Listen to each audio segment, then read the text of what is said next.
दिल्ली का एक liberal arts का छात्र, गुरुग्राम के गोदाम में पैकेजिंग करने वाला एक मजदूर और बिहार में यूपीएससी की तैयारी करता एक नौजवान। मान लीजिए ये 22-30 साल के 3 लड़के हैं। आमतौर पर ये एक ही शीर्षक के अंदर रखे जा सकते हैं, जेनजी के, क्योंकि ये तीनों उन्हीं 15 वर्षों के दायरे में पैदा हुए हैं। लेकिन क्या ये सभी सचमुच एक हैं? भारत के युवा से जुड़ा ये जरूरी सवाल पूछ रहे हैं परामर्श विशेषज्ञ पार्थ सिन्हा। नमस्ते, मैं हूं प्रतीक्षा और आप देख रहे हैं वैचारिकी। आगे जो आप सुनेंगे वो पार्थ सिन्हा के विचार हैं। जंतर मंतर पर दिख रहे जेनजी में कुछ अलग बात थी। तस्वीरों में अच्छी लगने वाली बात थी, बोलने में मुखर, गुस्से में, और सबसे बढ़कर ऐसी कि उनके बयान सीधे कोट किए जा सकें। उन्हें पता था कि पोस्टर ऐसा होना चाहिए जो बैरिकेड के पार भी दिखे। ये भी कि आज के इंस्टाग्राम पर विचारधारा से ज्यादा देर तक तंज टिकता है, और ये भी कि 15 सेकंड की वीडियो क्लिप 15 पन्नों के घोषणा पत्र से कहीं ज्यादा लंबी जिंदगी पाती है। इंटरनेट को इनसे प्यार हो गया। आखिरकार यहाँ एक पीढ़ी थी जो नौजवानों को दी जाने वाली पुरानी हिदायत मानने से इनकार कर रही थी। वो हिदायत कि अपनी बारी का इंतजार करो। लेकिन इन तस्वीरों में जेनजी का एक हिस्सा नहीं था। शायद वो उसी वक्त किसी ऐसे शख्स के घर खाना पहुंचा रहा था जो अपने फोन पर यह प्रदर्शन देख रहा था। वो 22 साल का है, उसके पास बाइक है जो उसने ऐसे कर्ज पर ली है जिसे वो खुद पूरी तरह नहीं समझता। एक ऐप उसे पार्टनर कहता है, वही ऐप जो उससे कभी मिले बिना उसे काम से हटा सकता है। उसका बॉस एक रेटिंग है और दफ्तर किसी छत के नीचे नहीं है। उसके काम के घंटे भी किसी घड़ी की सीमा नहीं मानते। बारिश होती है तो उसे ज्यादा इंसेंटिव मिलता है क्योंकि शहर ने उसके काम से ज्यादा सटीक तरीके से उसके जोखिम की कीमत को लगाना सीख लिया है। इसे आजादी कहना एक बड़ी ही सलीकेदार क्रूरता है। इमारत के बाहर एक 24 साल का गार्ड खड़ा है। वो 12 घंटे एक ऐसी जिंदगी की हिफाजत करता है जिसे वो देख सकता है लेकिन उसका हिस्सा नहीं बन सकता। कहीं किसी गांव में 21 साल का एक लड़का है, उसके हाथ में स्मार्टफोन है, उसके पास ऐसी डिग्री है जिसकी कीमत शायद उतनी नहीं निकली जितने उसके परिवार ने आंकी थी। लेकिन उसके सपने वो हैं जो उसके पिता ने कभी देखे भी नहीं थे। वो स्टैनफोर्ड का लेक्चर मुफ्त में देख सकता है, लेकिन उसे ये तक नहीं पता कि रोजगार के लिए अगले साल वो कौन सा काम करेगा। हमने स्टैनफोर्ड के लेक्चर तक पहुंच आसान बना दी है, लेकिन ये तरक्की हमें रोजगार तक पहुंच के मामले में नहीं दिखती। उसकी कल्पना गांव से पलायन कर चुकी है, लेकिन उसकी जिंदगी की संभावनाएं उसके साथ नहीं गई। देखिए, भारत में गैर बराबरी कभी कम नहीं रही। जो बदला है वो है ये तकनीक जिसके जरिए अब ये महसूस होती है। इतिहास के ज्यादातर हिस्से में आपकी तुलना की दुनिया सीमित थी। आप वही देखते थे जो आपके आसपास था या जिसकी कल्पना करना आपके लिए मुमकिन था। किसान जानता था कि जमींदार उससे बेहतर जिंदगी जीता है, लेकिन वो सुबह उठते ही जमींदार की मालदीव्स वाली छुट्टियों की तस्वीर नहीं देखता था।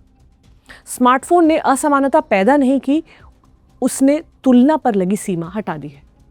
समाजशास्त्री रॉबर्ट मॉर्टन ने एक शब्द दिया था, रेफरेंस ग्रुप, यानी वो लोग जिनसे हम अपनी जिंदगी को नापते तोलते हैं। डिजिटल दुनिया ने इसे बेहद बड़ा कर दिया है। अब बिहार का एक मजदूर अपनी जिंदगी की तुलना दुबई के अपार्टमेंट, सियोल के इन्फ्लुएंसर और सिलिकॉन वैली के इंजीनियर के संडे ब्रंच से कर सकता है। भारत के मध्य वर्ग में कभी इतनी शराफत थी कि वो बस पड़ोसी से जलता था। जेनजी को तो ईर्ष्या करने के लिए पूरी दुनिया दे दी गई है। समाज और संस्कृति के इंडो अमेरिकन विद्वान अर्जुन अप्पादुराई ने कैपेसिटी टू एस्पायर यानी सपने देखने की क्षमता का कॉन्सेप्ट दिया। यानी सिर्फ अलग भविष्य चाहना ही नहीं, बल्कि वहां तक पहुंचने के रास्ते भी जानना। अमीर परिवारों ने तो हमेशा अपने बच्चों को एक बेहतर नक्शा दिया, रहनुमा, जान पहचान, पैसा और गलती सुधारने के दूसरे मौके। अब कल्पना करने की क्षमता तो इंटरनेट की रफ्तार से सबके पास पहुंच गई है, पर उन सपनों तक पहुंचने के रास्ते खोजने की क्षमता नहीं पहुंची। हमने सपने तो बड़े पैमाने पर बना दिए, पर उन्हें सच करने का ढांचा नहीं बनाया।